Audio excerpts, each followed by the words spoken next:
So, how to fix Instagram not showing new posts problem easily and fast? Hello guys, so first thing you have to do is just go to the settings on your phone like this and then go to the apps manager.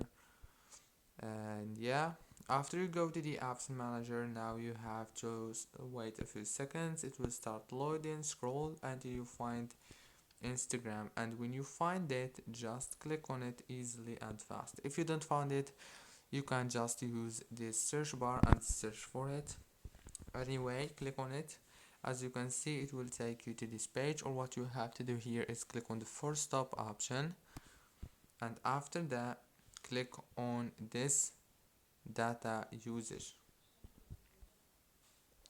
Right here, make sure to enable all those options of the network access.